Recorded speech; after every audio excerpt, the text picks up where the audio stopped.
Hello, everyone. I'm Lydia Milana Johnson. I'm the Executive Director of AIPAD, the Association of International Photography Art Dealers, and the Photography Show, our annual flagship event at the Park Avenue Armory. I hope everyone has already marked their calendars and plans to join us. That fair will take place in New York City, April 22nd through the 26th. This just almost about 6 weeks away. Oh gosh. But before we do that, I'm very excited as a Bay Area native to be presenting this talk. We have a presentation today from the Center of Photographic Art in Carmel, California. And this one's close to home for me. I'm very excited to welcome Binh Danh joins us today from his incredible exhibition, Belonging in the National Parks. And as I said, it's currently on at the Center of Photographic Art. The exhibition runs through March 22nd, and Binh just told us that he will actually be on site at the exhibition on March 22nd in the closing days. So if you haven't had a chance to see the exhibition or plan to, please keep that date in mind. Um, Brief introduction on you and your work, and then hand it off to you to do this presentation and take us through the exhibition. Um, Binh reimagines traditional photographic techniques to explore history, identity, and place. He's primarily known for his contemporary daguerreotypes of national parks. His reflective images invite viewers to see themselves within the American landscape. His work resides in major collections, including the Smithsonian, the National Gallery of Art, SF MoMA, again, Bay Area, the Diang, and the Asian Art Museum. In 2023, his book, Binh Danh, The Enigma of Belonging, became the first recipient of the Miami Book Grant for Asian American Visual Arts from Radius Books. He's also an associate professor at the San Jose State University. Ben, thank you so much for joining us today. I'm sad that I have not yet seen the exhibition, but I'm hoping to get out there shortly. So looking forward to your talk today, and thank you so much again for joining us and for sharing this with our audience. I'm going to let you take it away. Great. Well, thank you so much for having me. And I definitely want to mention it's with daguerreotype, one really needs to see the work in person because you don't get a sense of it Yes. in ways. And the other thing too, daguerreotypes are also at least the way I make daguerreotype, they're all unique. So they're all one of a kind photographs. So once they're off the wall or elsewhere, or I don't even get to see them again. So Yes. And that's actually that's a great segue into the last thing that I should have said in my introduction. If you have questions, please put them in the chat. I think that a lot of this presentation is about the process and the many different ways that photography is created in this particular niche and type of photography. So I'm sure there's going to be a lot of technical questions as well. So if any of our listeners have questions, please put them directly in the chat and we'll do a 10 to 15 minute Q&A at the end of Vin's presentation. I'm going to go off camera now and let you take it away. Great. Well, thank you again. So I'm gonna jump right into it to stay on time. I will cover some technical aspect of the process, but I'll just start about how I started this work. So the idea and the concept of this work sort of developed as one practiced or art. Not everything came all at once, and you have a full project and you hit the ground running. But it took some time to for this work to develop. And I want to talk about how actually the work developed. I started making daguerreotypes like years ago in like 2008, 2009. And in 2009, I was in Lexington, Virginia, teaching at a university there.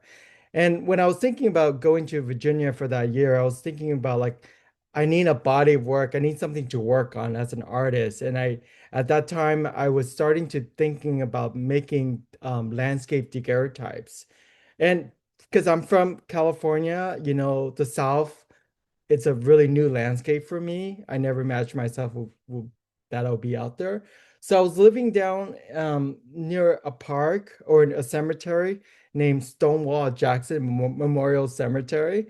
And when I was in Virginia, I was definitely thinking a lot about the Civil War. And I saw like a Confederate flag for the first time in my life. It was really fascinating to see that. And I was thinking, well, maybe the daguerreotype medium can be a way to think about this history and to photograph this history in our contemporary times. So I have on the slide right now is just two image from that really small body of work. There's not really much plates from that work. And I call these plates because they are copper plate plated with silver, and it's basically a sheet of metal. And then that's what a daguerreotype is. Um, so when I went back to California, I was thinking about, well, now I'm back in California, and the California landscape looked really new to me. Before thinking about California and thinking about, the United States, I mean, I'm always thinking about the United States. I was working on projects about Southeast Asia. So, about the Vietnam War, the Khmer Rouge genocide, those, my family's journey as refugees to this country. So I was thinking a lot about those, making work about, those issues. So when I was back in California, I always, as a kid, I always wanted to go to Yosemite, but never got a chance to go because, we were always so busy. I grew up in a TV repair shop, which I sort of credit to my sort of beginning of like the visual arts because I was surrounded by TV sets all day long and I was watching movies and documentary. So that visual language is sort of really ingrained in me as a kid early on, just working in my parents' shop. And always kind of pass the time by looking at a lot of photographs too, especially photographs of Yosemite valleys and photographs of parks. But I never really wanted to do a project about Yosemite. It was because, I felt like when I was in college, like everything's been done about, the national park or your particularly Yosemite. People like Ansel Adams or Edward Weston have done it photographic beautifully in black and white, photography.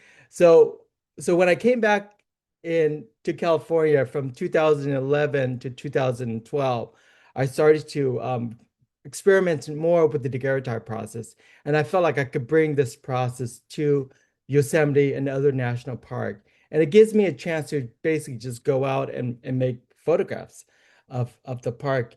And so, so this slide here has one of my favorite 19th century photographer, Carlton Watkins, and his wagon, which was converted into a dark room when he goes out there, with his crew to make pictures of Yosemite Valley. So this is my setup today. I actually have a van. It's just it's basically a caravan with no seats in it. It doesn't have much space, but just enough space for me to work, one person, myself. And as you can see here, there's inside the van, I have my setup, which I have these fuming boxes that synthesize the plate. I have a film hood and a cabinet. And inside that cabinet is a mercury pot, which heats up the mercury and help me develop the plate. So the two slides, so two image on the bottom kind of shows because this process requires, um, large format photography. I also have to have large format cameras. So to make a large daguerreotypes, I would need a large camera. So I use 8x10 cameras. My largest is the 12x20 inch daguerreotype, which has been a really new journey for me. And it's really tight to work in that space, but it all worked. And then just for on a side note, I call my van Louis after Louis Daguerre. So Louis and I will go out into the parks and we'll make photograph. But before getting to this process of making daguerreotypes within the park, I also have to prepare my plates. So a lot of daguerreotype work is there's a lot of labor of making the plates. I do everything myself because it allows me to sort of control the process. So as you can see here, I'm just basically getting copper plate prepared, polishing it to mirror finish, buffing the plate like they do in the 19th century. But of course, I use electrical tools like an Orbis sanders. And then of course, I plate my copper with pure silver, and that takes several sequence of plating to get the plate I want. And once I get a batch of plate ready to go, I'm able to synthesize it on location and then expose and develop my plate. So here are some of the cameras I use. This is my 12 by 20-inch camera in Saguaro National Park. Really beautiful place to be, especially this time of year where the weather's beautiful and you can definitely see, the flower blossoming. Um, so just to give you an idea of what happens in the van here, or just some of the chemistry involved with the daguerreotype. So the daguerreotype plate is a silver plate and it's made light sensitive, placing it over iodine crystal. So inside, I don't know if my cursor will work. Let me see. I don't know if I could point. Oh, I cannot point to my slide, but the image on your left there, you can see my work table, and there's these two um, wooden boxes, and inside these boxes are iodine crystal mixed with silica gel, and it produced a fume. So the iodine would synthesize the plate, and the box on the right is another box. It has bromium in there, and bromium, which is this really nasty liquid that fumes, that comes out as a fume as it touches the air. It's known as dragon breath, which is a really cool imagination of this fume that's kind of coming. Definitely don't use it in this concentration at all. It's also the fume is also mixed with silica gel, and that will produce a little bit of iodine fume. And then I'm sorry, the bromide fume, and the bromide will increase the speed of the plate, so it makes the plate much more light sensitive. I forgot to mention the color patches on top of that video there, that shows you the sequence of color that happens when the plate goes over the iodine.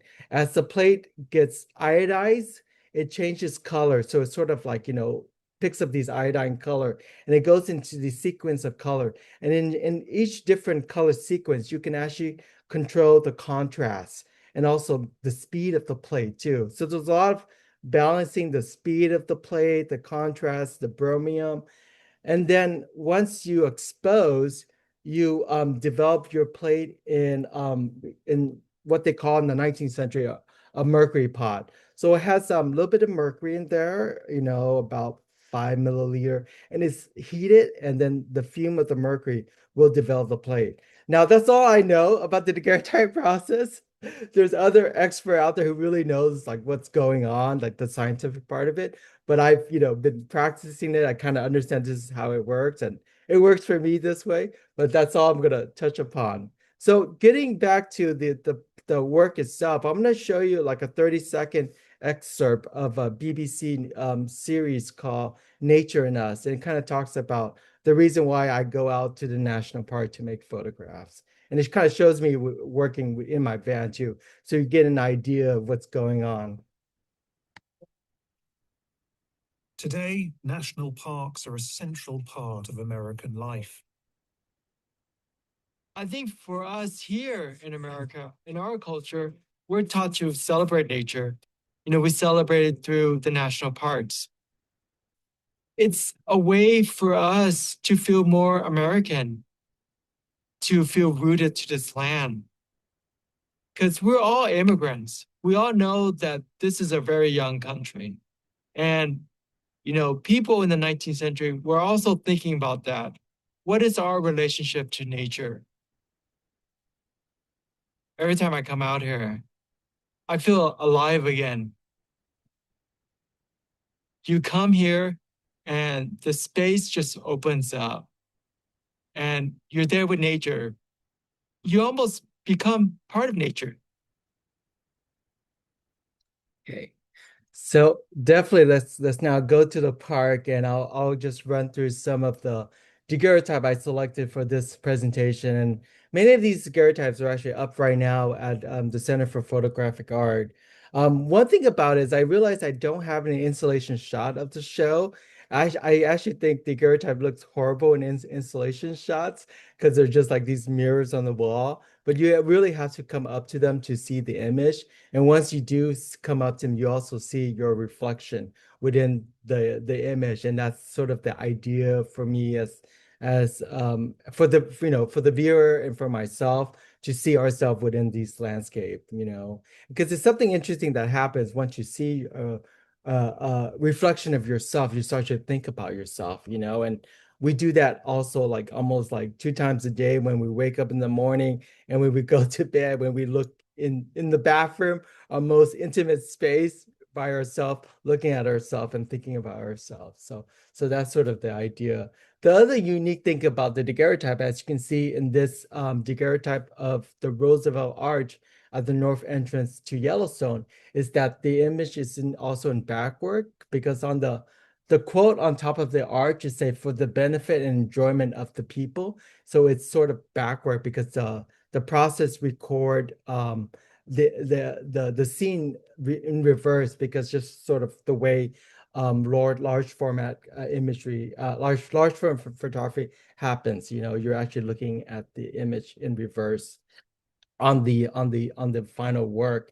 And I always like that idea too, is because you know the I'm photographing a very familiar landscape. I'm also photographing very iconic positions and composition that's been done thousands of times over, especially since the 19th century when they started photographing Yosemite Valley with the wet plate collodion process.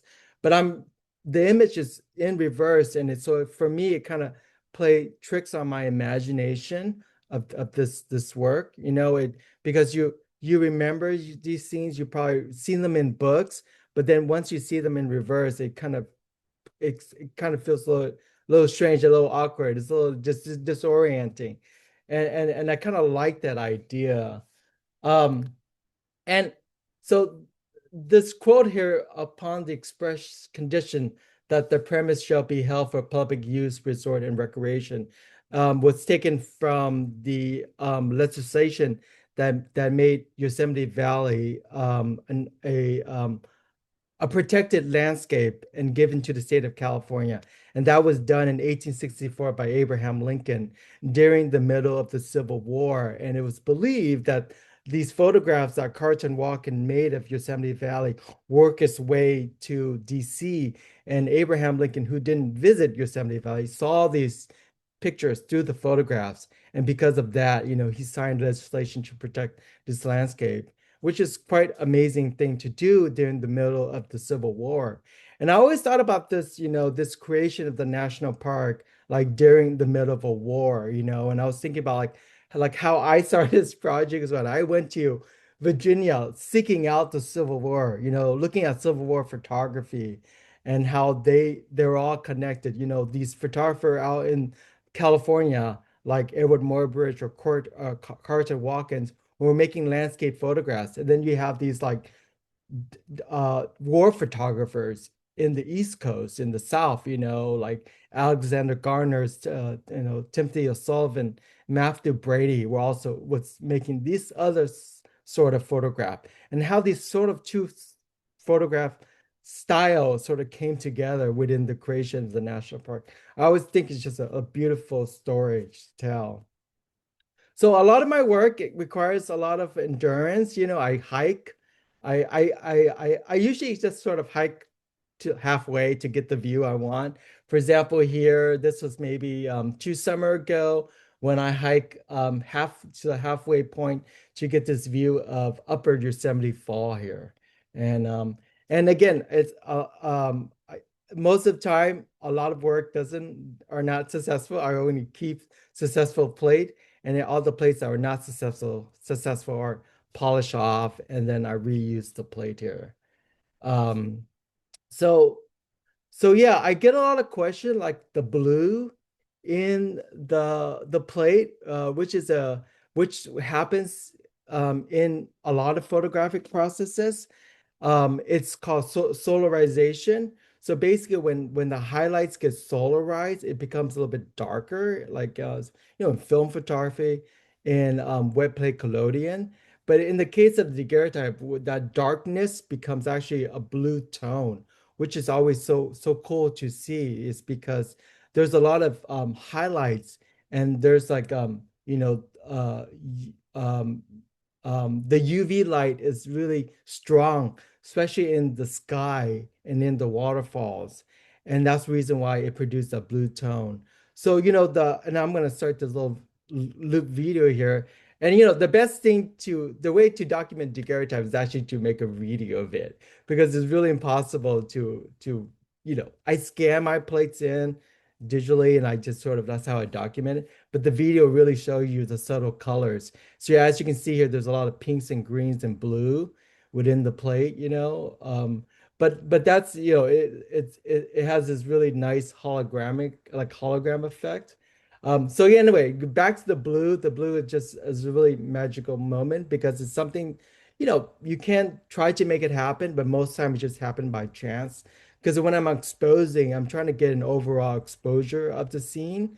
I'm definitely trying to get details in my shadows, which is where the trees are, and usually foliages hold on to UV light. They don't give it back to the scene. So then, getting detail in the foliage it's difficult sometimes too. And that's me like trying to balance the bromide and the iodine and the bromide when I feel my plate to get what I want. And I also, of course, make it simple myself. I only photograph in direct sunlight on a windless day. Try to eliminate, all the problems of long exposure. My exposure is about a minute to two. This is Manzanar, his National Historical Site. So historical sites are also very important to me too, because they really deal about the history of this country. They really talk about some of our darkest history, the history that a portion of our American public are ashamed of or afraid to talk about, in ways, as we all know right now, a lot of signages in the national parks are being changed, based on the current administration policy. Um, this is Trinity's site at the White Sand National Monument, where the first atomic bomb was tested in 1945. And so what you see here is a family. There's a dog.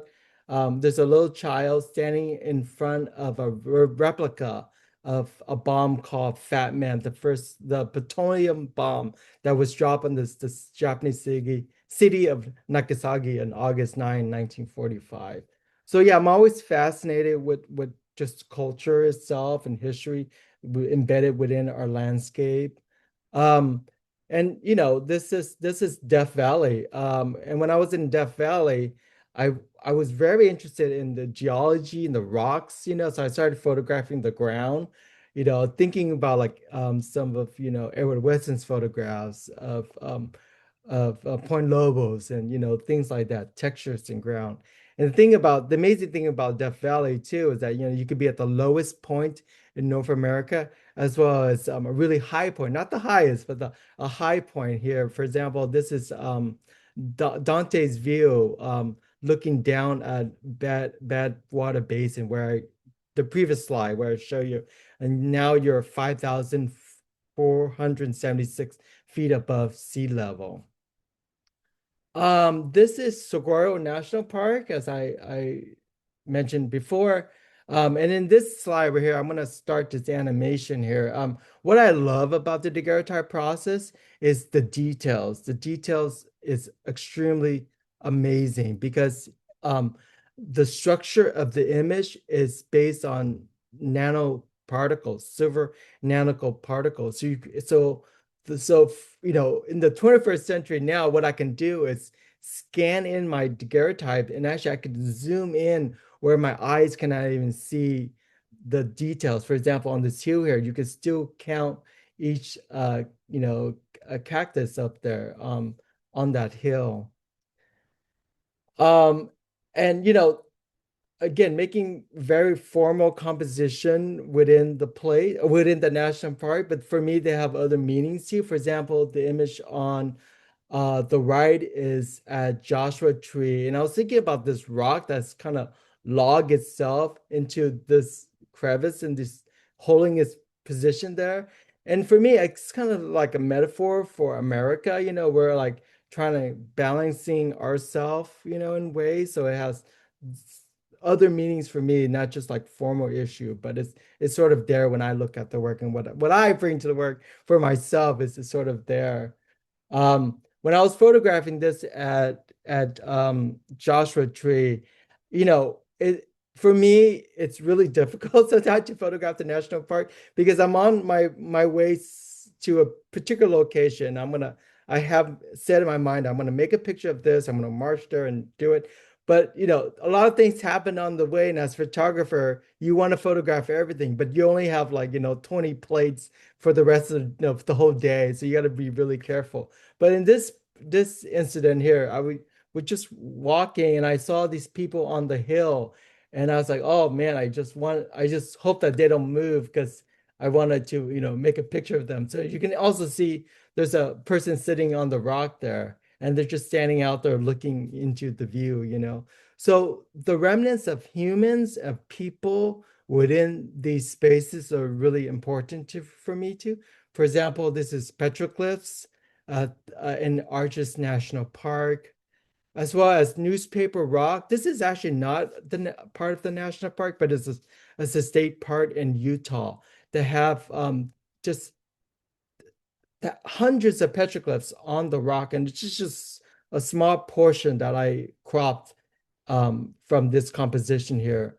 This is an 8 by 10 plate, but these are thousands of years. I'm sorry, yeah, 1,000 years ago, a little bit even longer than that. Petroglyphs are applied, and there were other indigenous civilization who passed this rock and started putting their marks on it too. And then you might even see like dates like in the 1950s of what we probably call today graffiti, people just vandalizing it, but it's still there. And I always thought that was amazing, like there's just through the expansion of time that people are trying to communicate with each other. And I feel like that's what artists do.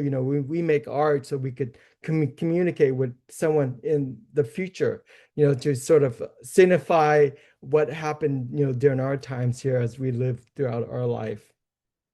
And just to show you, the equipments I carry. So this is for my 10 by 12 camera. I have a tripod. I have a suitcase that have a strap that day, but it broke. So I was hiking to Watkins, Mount Watkins, holding my suitcase like this. It was sort of weird, but it had 5 plates in there, and then I have like a bag that I have my lens in there too. So it's not easy. I do need to get an assistant, but most of the time it's really boring going to the park with me because I'm at one location for the rest of the day, making one view. So this is an example when I got to Mirror Lake, where you can find Mount Watkins here, and I make my exposure. I pray to the photo gods that everything works. I go back to the van, I develop, and it's when everything kind of comes together, I get an image, a plate that I want to keep. So, especially this one here. I forgot to mention too, when I got there was this tree on the right that sort of obscured the Mount Walken. And for me, I was like, oh darn, I wish I have a chainsaw, I could cut it down or something. I was just joking. But it was sort of in the way, but I was able to use it as a way to balance the composition. So this is the image here. So the image on the left is a Carlton Watkins image there, and that's mine of Mount Watkins from Mirror Lake. And the nice thing about this plate here, you can actually see people on the beach there, and relaxing, enjoying the sun and the water. And lately I've been trying to include people within my imageries. I think it's really important. I kind of like how they look too, because it's like they because of the long exposure, they sort of like disintegrate into the environment. I mean, it's all about recording time. I'm basically taking a minute and two out of the stream of time and just collapsing it onto a mirror surface, and that's sort of what I'm doing. So I always enjoy that long exposure quality of this process. And as I mentioned again, the details, for example, here, you cannot even see it until I zoom in on top of, in Grand Canyon here, on top of this rock here, you can see, all the souls are standing there on that cliff there, looking down, I'm sure it's not, it's, the height of it is definitely queasy to experience. Um, this is Lower Yellowstone Fall from the Uncle Tom Trail, and here I'm standing on a staircase, which now is closed because it got damaged, and the staircase definitely need to be repaired. So the park has closed this portion of the trail. So now I can never get to scene again. I could never walk down the staircase and or anybody could walk down the staircase to make this photograph again. So then things like this, means this photograph means a lot to me now because it's as an instant now the composition is not possible anymore. It sort of means a little bit more, in ways. So um when I was in Yellowstone photographing Old Faithful, it's really hard to actually get a really good daguerreotypes of Old Faithful because it just looks like this weird abstract smudge on a mirror plate. It wasn't until I pulled back a little bit and I was able to actually include the crowd in the image. And that's sort of when the composition for me sort of just works because it's not about Oh Faithful. And as everyone here is trying to photograph Oh Faithful, for me, it's actually about the bodies visiting this place and just, experiencing all this together as the guys are going off every, 50 minutes or so. So I just love how people are standing there tiptoeing with their cameras trying to capture the scene, and photography in national park kind of goes hand in hand. Um, I'm going to show you just one image of a waterfall. This is actually a photograph made by Timothy O'Sullivan. After the Civil War, O'Sullivan went to the West and started to work for the survey, the United States, survey surveying the parallel the four I think it's the 45th parallel. But anyway, of um Oceanity Fall was one of them. And this is my daguerreotype of Oceanity. I'm sorry, Oceanity. Did I say Oceanity? So Shoshone Falls, sorry, excuse me, Shoshone Falls. And you can see the change within the landscape now, like you can see the house on the top part of the image, just a bridge.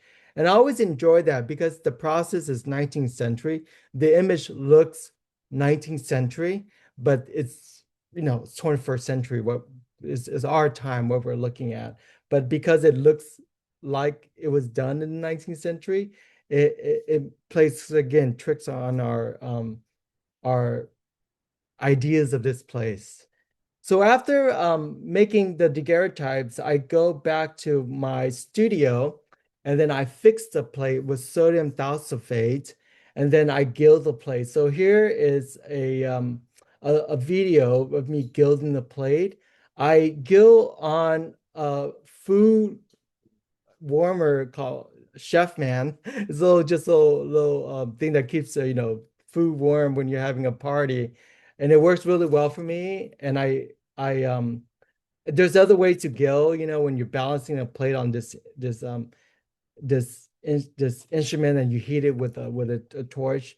I use electrical sort of gill. So so after gilding it, I rinse it with distilled water. Um, this is when I trim my nails, so it's hard to pick up a plate, but I keep my nails long so then I could use it in my scissor trim. And I rinse it with distilled water.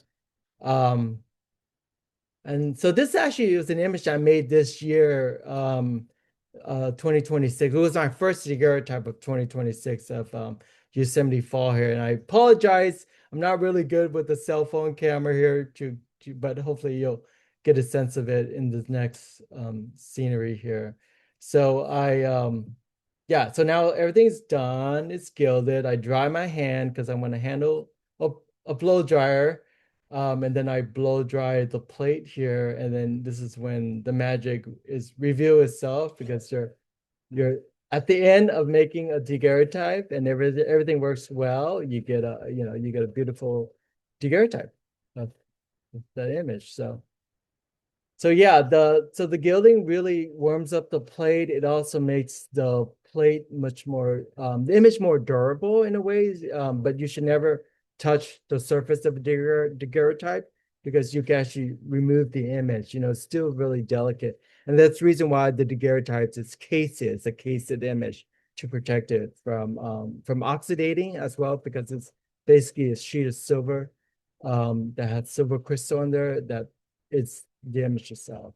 So there's a dry plate, and it's as you can see, there's some ice on the waterfall there. It was in January, so it was definitely colder, 20 degrees, and it's always difficult to make daguerreotype in really cold condition because I'm going from a cold environment and developing a hot environment. I have like batteries and blow dry to warm up the plate in the van. So it's really challenging, but once I get a good plate like this, I'm pretty happy. And so not every plate was it's good. So this is my failure pile after a visit. Some plates maybe it's overkill, some because the wind was shaking the camera, or maybe I drop a plate. There's so many things that happen when you're making landscape daguerreotypes, on location. So yeah, it's all again part of the process. So all this plates will just get polished, the silver get polished off. I replate them I replate the copper and then I go back into the parts. So this is the only installation shots I have of the exhibit here. Um, this is a while back when I was at Craters of the Moon National Monument in Idaho, and I was looking on the ground. I saw these like boulders of rocks, and the park ranger called these rocks bombs because these were lava that was flung out of the volcano Craters of the Moon. And I asked the rangers to pick them up as if they were cratering a baby, if they were a caretaker of this land. So I made these portraits. So these three portraits are included in the exhibit. So quickly, I want to just share with you some of my sort of other experimentation with the daguerreotype process. Actually have a show coming up this Saturday at Rose Gallery in Santa Monica from this body work called All I'm Asking For Is My Body. And in this series, I'm appropriating stereo cards that I collected and using these pictures of bodies in plantations and printing them on to silver platters using the daguerreotype process. So the first time I debuted this work was in Houston Photo Fest um, um, 2 years ago. And actually, there's a show that just opened at the Houston Photo Fest that has a small portion of this work. So the work is actually on position on these platter stands, but in the gallery at Rose, there'll be frame and case it. So then it can travel and it can be collected in ways. There's a video component, but I'll show you. So I collect a lot of serial cards or cabinet cards that has imageries of people of color in them. And especially, if there were servants or working in plantation. And I'm just thinking about, the bodies that produce the labors, the wealth that we accumulate today in these, first one was that like these First Nation in a way, like the United States. So I'm just sort of toying with that idea.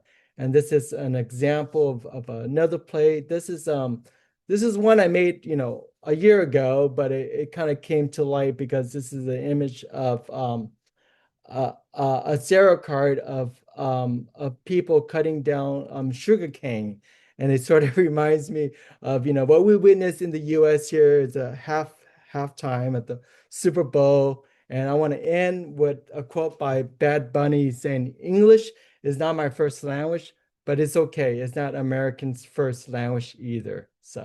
So thank you. Okay. Um, hopefully I'm gonna stop the share. Hopefully people are still Ben, there. that was so wonderful. Thank you so much for sharing. I mean, you Okay. covered an enormous amount, not quite the space of a national park, but I feel we got such an amazing kind of overview of your process, but also the motivations that go behind this work. And um, wow. Anyway, I also really now want to see this show at Rose Gallery because I love the idea of printing on the plates itself, plates on plates. We have a couple great questions that I'd love to start with, and then we'll go from there as you answer. The first question is from Julia. She says, "I was lucky enough to go see this exhibit this weekend. I was overwhelmed by them." Ben, you may have already answered this, but how do you achieve the spectacular color in the works? Yeah, okay. Well, so that's a very hard question because I don't know how I do that either. But the colors, from pinks to greens and blue, it's all part of the process, and it's a little bit of mystery to me too. But what happened is that when the silver crystals are formed on the plate, which actually are sort of the grains of the image, they're basically prism of color. So when light hits them, they divide into different spectrum of color, and that's the reason how they produce the color. So when you move in front of the play, when you shift your angle, the colors really produced by the white light that's shining on them, the gallery of light. So that's actually, it looks like I looks like there's actually color seen, but those are sort of false color because it's the color of the process. So for example, the other day, I was helping one of my students make daguerreotype, and we were looking at his plate, and there's a building and there's a sky, and it was so amazing to see that the sky was like pink, but the building was green, and even like where the building ends and where the sky starts, it just shifts in color, and I just don't know why that happened, but that subtle shift in tone, that color just totally changed. And there's better expert out there might be able to answer your question, like the Daguerrean Society. I want to mention like Mike Robinson is an expert who really knows the process. So yeah. So Um, Thank you. The second is from Joshua. What percentage would you say your success rate is for exposing the plates that you keep? yeah, well, it's getting better and better because as I've been practicing this, since 2010 or so, my success rate has gotten better. So I basically will think like if I hike to a scene and I usually carry about maybe at most 5 plates, which is a lot of weight already. Maybe two or threes are keeper. Um, you Okay. know, w- and most of the time they're like iteration of the same composition, but maybe subtle things will change. Especially if there are people in them, there'll be a different composition way. But yeah, I would say that'd be about much. But then again, I still don't keep them all, even though they're successful. The only place that I keep is the one I gill at the end, and that's like that. So I narrow down to the one I gill because it's the whole process is really expensive anyway. And then to gild it with the gold chloride also add another cost. So then it might be just maybe one or two out of that one scene that I keep. Okay. Okay, the next one is, can you describe your process in selecting where to shoot, since you have to be so selective with weight and kind of the amount that you're bringing onto the scene? Yeah. Well, we live in a great time because, unlike the 19th century, I can go onto, weather page and see the condition. I can know what's going on. I definitely get to the park really early to avoid the crowd, especially a place like Yosemite Valley. As well as sometimes it helps me to challenge myself to go to other areas of these well-known parks that the people don't visit, like just because it's Yeah. a little bit further. Um, but it's really easy to photograph the national park because they make it really accessible, other than the parking. But but what if there's like a really well-known destination, there's really like a big parking lot there already. So then I just go there and Okay. park. But I do a lot of research too. I look at a lot of photographs that have been made before and just sort of, plan ahead. A lot of this requires a lot of planning. Um, um, a really great follow-up to that came in your travels. Have you found that you feel welcome in the parks photographing with this large setup? Um, do people stop and ask you what you're doing? I think the question is a little bit more, does the public welcome you? But I would love if you answered that question, but then also, have you ever had kind of any interactions with rangers that are particularly heartwarming or awful? I think either way would go. Yeah, that's a good question. Both. But most of the time, when you're photographing with a large format camera, people are very curious. They think that you're somehow that belongs in the museum. So I get a lot of questions. So I also teach. So then people do come up to me, which sometimes is a distraction, but I try to accommodate them.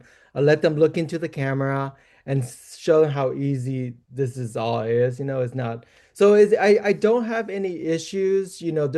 Sometimes you obviously have to read because there's some parts that doesn't allow tripods, things like that. So Oh you yeah. always have to like you're in your Yellowstone, there's no tripod allowed because you could be, in stepping into like a geyser or something, not fall. But the situation like that, Old Faithful was okay. I never got stopped, and park rangers never really stopped me at all photographing. It's only only when you have props and things like that, you're just photographing the park. There's nothing wrong with that at all.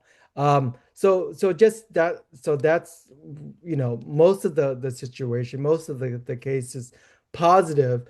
There was a case that happened. So the first slide I show you of the arches of entering Yellowstone, so I got stopped by a police officer who um because I wasn't officially in the park, I was outside the park and I was in city limit, and apparently, they have issue with people filming, like documentary filmmaker not getting permit and things like that. So he Oh. really gave me a hard time. He said, "That's a professional camera, so and so." I said, "Well, what makes it professional? I don't know." I was like, it's just a camera, but he held me for a while. It was very annoying, and I was just trying to explain to him the project, like why. Like first of all, he probably was thinking, "Why would somebody even photograph this arch?" But I'm like, "Look at this arch. It has like this lighting." Trying to explain to him the reason why, and finally he sort of gave up and just let me go. But that was the only really bad incident I ever had. But that was outside of the park. And I think that's so it's so telling. And there's something, yeah, I don't know. yeah, I love that the borders of these national parks are informing kind of border exactly. relations in a different way. You And know, and are yeah. and I was going to mention too, in like 2016 and on so to today, going to some of these parks, you do pretty much travel through very, one would say Trump country. So you see a lot of like, Make America Great flags and, Trump flags and things like that. So you do go through these territories of politics. And once you get into the park, which now you get into the park, they might even ask you if you're a citizen of this country or not, because if you're not, you got to pay $100 for a person, So there's now this sense of exclusion that is happening, wouldn't like it's in your face now, which is also another element that's happening in our current time. So, yeah. Yeah. That leads to a question that just came in asking if you can speak a little bit about your upbringing in Vietnam and if or how that informs your approach to the American landscape. I think Yeah. you can take that question kind of however you would wish to, and how it kind of informs your process and your work.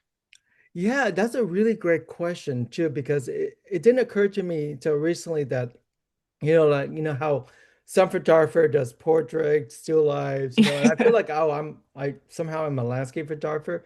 But my introduction to landscape photography is through watching and looking at war photography of Vietnam and trying to as a child trying to understand, this conflict and why it brought my family to another place, So that also it's something I think about now because when I was looking at those pictures and movies too about the Vietnam War.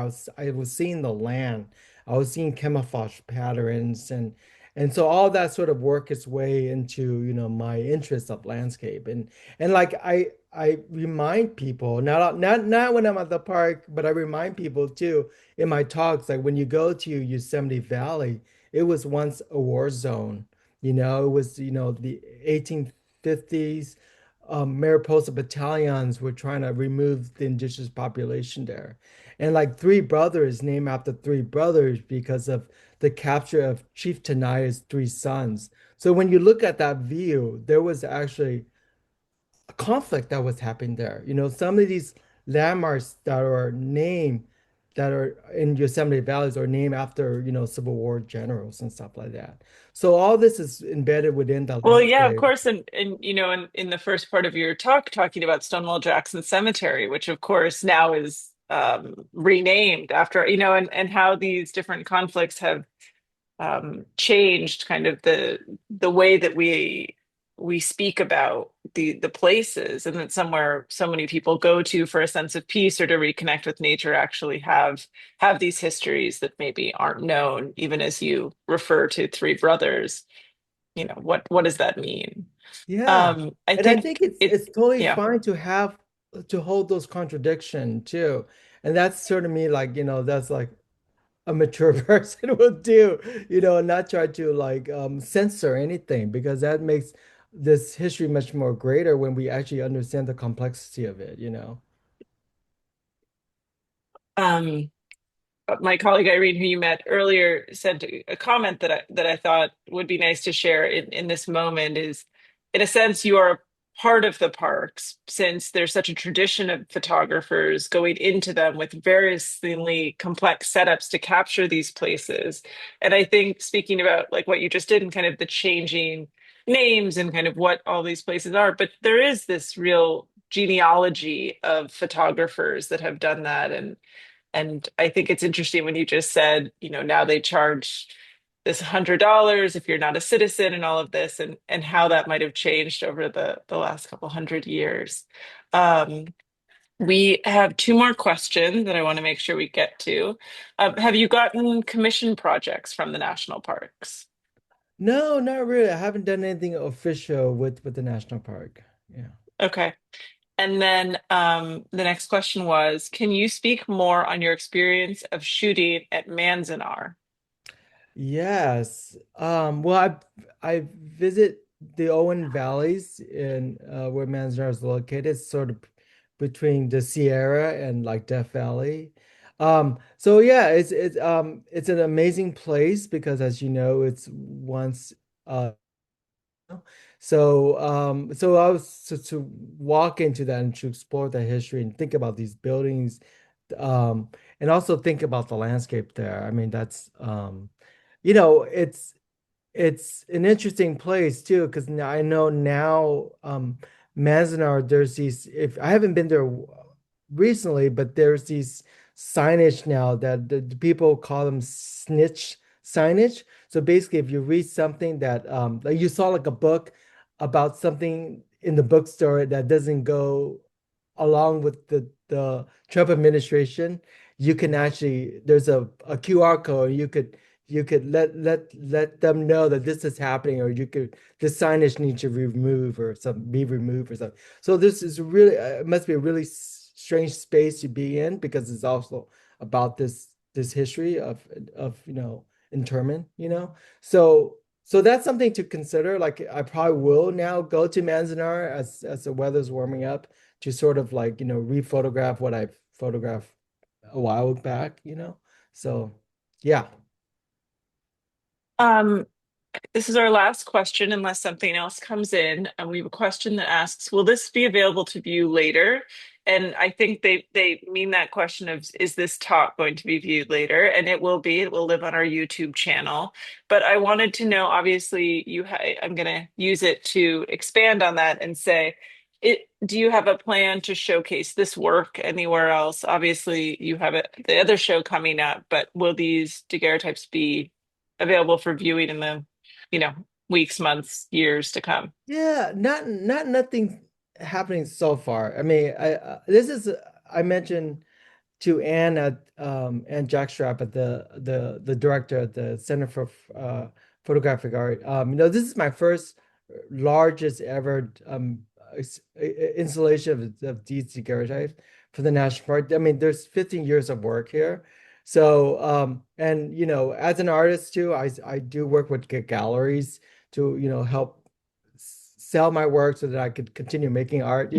So again, it's all case by case, but hopefully there'll be other staging of the show, and the next show will probably be more recent work because I'm always making new work too. It's sort of like that's how I roll as Yeah. an artist. Always making new work. And I was thinking about the new work. And Good. that's the cool thing about this process too, is there's no addition. I'm just making Yeah. one of a kind work, and it allows me to trust myself to always make my next favorite work, in the future. Yep. Well, I thank you again for sharing this with us. It was so wonderful. And again, I'm a California girl, and so to hear you speak about so many of these places, and it was just wonderful. And thank you for sharing all of this with us. As I stated at the top of the hour, then we'll be on site at the Center of Photographic Art in Carmel, California on March 22nd. And that's how long this exhibition runs for. And then, of course, he has this about to open 4 days at Rose Gallery in Santa Monica. Ben, thank you so much for joining us. I hope everyone will come to the fair in April, and um, please keep in touch as we roll out our new talks for the coming months. Thank you, Ben. All right, thank you.